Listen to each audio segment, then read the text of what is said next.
Welcome to Penrose Learning, where we make understanding easy. Hello everyone. In this video, I will explain how to use your Apple Watch Ultra camera. It's a fantastic feature that transforms your watch into a powerful remote for your iPhone's camera. First, make sure your Apple Watch Ultra is connected to your iPhone via Bluetooth, ideally within about 33 feet or 10 meters for optimal performance. Then, simply tap the digital crown to open your app menu and select the Camera Remote app to get started. It's super easy.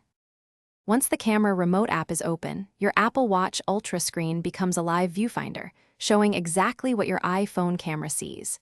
This is incredibly helpful for framing group shots or selfies. You can easily zoom in or out by turning the digital crown on your watch. To take a picture, just tap the shutter button.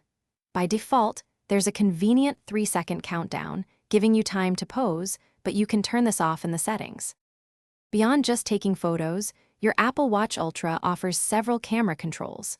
Tap the 3 dots icon to access settings where you can switch between your iPhone's front and rear cameras. You can also manage flash settings, choosing between auto, on, or off, and enable or disable live photos. For video recording, simply touch and hold the shutter button on your watch to start capturing and release it to stop. It's a versatile tool for all your creative needs. After you've captured your moments, you can easily review them right on your wrist. Just tap the small thumbnail in the bottom left corner of your watch screen to see your latest photo or video. You can swipe left or right to browse through your shots and even use the digital crown to zoom in on details. For the sharpest images and steadiest videos, I highly recommend placing your iPhone on a stable surface or a tripod before using your watch as a remote. Thanks for watching. If this was helpful, leave a like and consider subscribing. See you next time.